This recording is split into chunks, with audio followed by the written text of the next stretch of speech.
Is marriage dead? Yeah, I made a mistake. I'm going to let her take this one. You want to go for it? No, it's way too late now.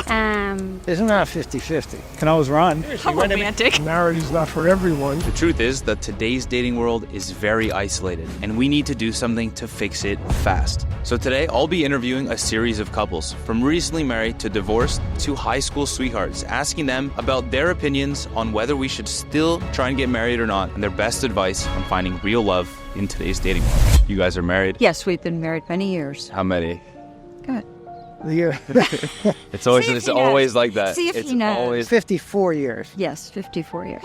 We're together 32 years. We've known each other for 50 years. But somehow we never got, and we were single. Yeah, right. And we got involved with other people and went separate ways for 18 years. And might have had a child together. That would have been awfully nice. How long have you been married for? 40. Huh? No. 1987. Can we do that math really quick? 7 years. 37. Yeah, there's a times 10 factor. You lose track. You guys are married? Oh, yes. How long have you been married for? 52 years. Are you guys married? Yes. How long have you been married for? 3 years. Yes. 20 years. 20 years. So married for 5 years, but been together for how long? Almost 15. 15. Wow. Are you guys married? Yeah, but not to each other.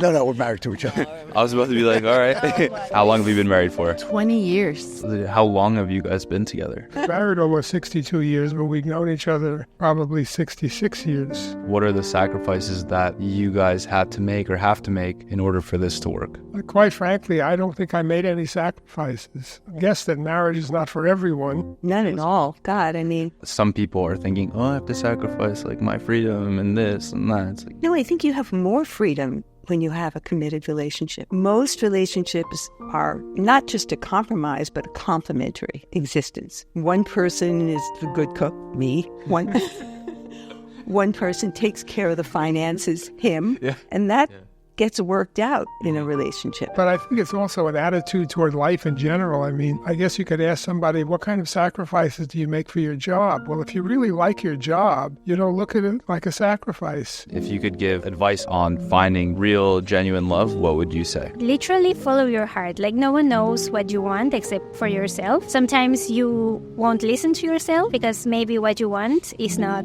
what others would want for you. I married a man 20 years older than me, and everyone around me said that it was a wrong decision. 3 years later, I can say that I'm so happy that I followed my heart. Yeah. And it comes with sacrifices, but it was the right choice. Amazing. Let's bring him in.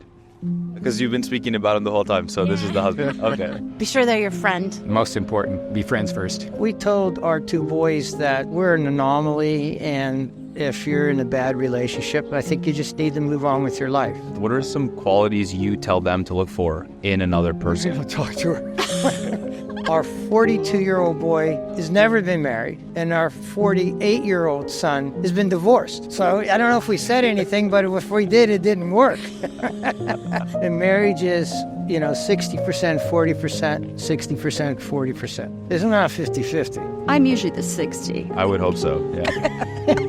I've heard from my dad that's the standard. That's the best way to go. 60 is pretty good for I'm glad he's getting 40 at least, I think it's harder than it ever was, but I also think that people's expectations are higher than maybe they should be. I think that you have to kind of take a chance on people and get to know them better. Having unrealistic expectations of this person's going to be lined up right up with all your ideals and all your priorities, it's not going to ever happen. Like, you're going to have to make compromises. And so there's going to be surprises. I think that the key word is respect. You're not always going to agree with what he or she is doing. Ultimately, respect their choices. I think you have to learn how to say you're sorry. Yeah. That is a really big thing. I thought that love is never having to say. Oh, but it is, and that's a ridiculous statement. That's just for you, yeah? Theoretically speaking, if you're only allowed to have one engagement ring, do you think that would increase the level of satisfactory or happy marriages? 100%, because it's very difficult. We only ever had one. I can't really picture it otherwise. So What's crazy is that even though these couples seem to have figured things out, almost half of us make the wrong life partner choice. We partnered today with Dairy Ring, a company that makes some of the most beautiful engagement rings and jewelry that you can find. I personally have no plans of getting married anytime soon, but if you're at that stage of life, you should definitely be thinking about the significance of your ring a little more deeply. What was the story about the proposal, the ring that you picked? It was her 30th birthday. She didn't want a lot of attention with the proposal. I was going to do it real subtly on like the plane when we landed. Flight attendant saw it and then announced it on the plane, so it kind of actually backfired for us. It's great. The unique thing about Dairy Ring is they allow one person to only buy one ring in their lifetime. Why? To protect the sanctity of true love and marriage. It's a legal commingling. You can walk away very easily with no legal commingling. Dairy Ring will literally conduct ID verification to make sure that you can only purchase from them one single time. If you're interested, click the link in our description to get started. How is dating different when you guys first started dating than it is today? I think the pressure on kids now is pretty hard from social media to go out, what to do, who to be with, where you are. I think they're smarter about protection. They Uber instead of drunk driving. We did not do that. Anything that you're going to do, get video consent for it first. Right. There was no permanent record of how incredibly inane you act. It was easier back then, and it's tougher now. We were doing crazy stuff and no one was filming it. I mean, Now they are, yeah. Every movement that you make is on film. And you have so many distractions like, social media. Commitment is harder because of that. What are some things you think we could do to have more opportunities or better chance of finding real love? I think you should take this and flush it down the toilet. Personal connection, you can't replace that. I think it's very difficult now for dating. One, because it's all done kind of remotely, a lot of this texting back and forth, which seems like the worst way to communicate. Mm-hmm. We were very immature when we got married. We were both 22. Speak for yourself. A lot of people my age are skeptical about marriage. Can you explain to someone who's never been married what the value of that is? Commitment. Commitment. It's commitment. What's the value of it? I think you get to a point, every relationship that's enduring, where you need to refresh it for the relationship to keep growing, a way to get closer. You don't need to rush into marriage. We were together for 5 years before we got married, and then it was sort of the right time. It added something ineffable, right, but real. Being able to handle one's health care in the hospital.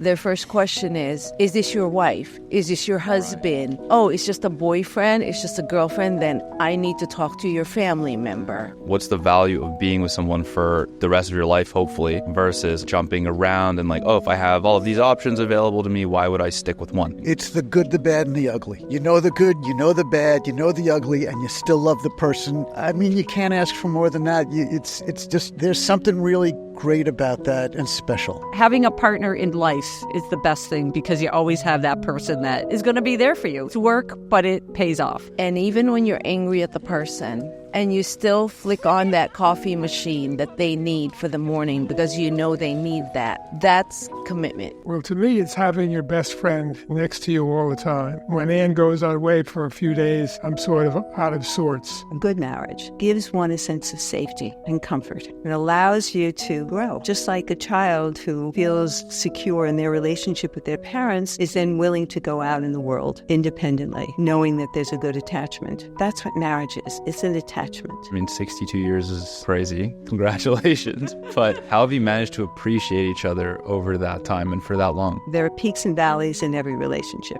And there are times when you're moving together at the same way and the same pace. And then there are times when things are off and you have to accommodate that. And I think we were pretty good at that, allowing each other. For example, when he retired, he makes his own breakfast and lunch. I take care of him. I married you for better or for worse, but not for lunch.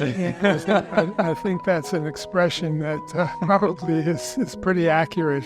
I was younger. I worried a lot about finding love in my life, enduring love, whether it was living with someone or married to someone that didn't work out. Mm-hmm. Then we're together 30 years, so we came together fairly late in midlife. And yes, it was that important. And as you get older, it gets even much more important. Well, companionship. Thank you so much for watching. If you enjoyed this video, don't forget to subscribe, and you'll also probably enjoy this video right here. I'm Will, and as always, it's a mindset. See you next time.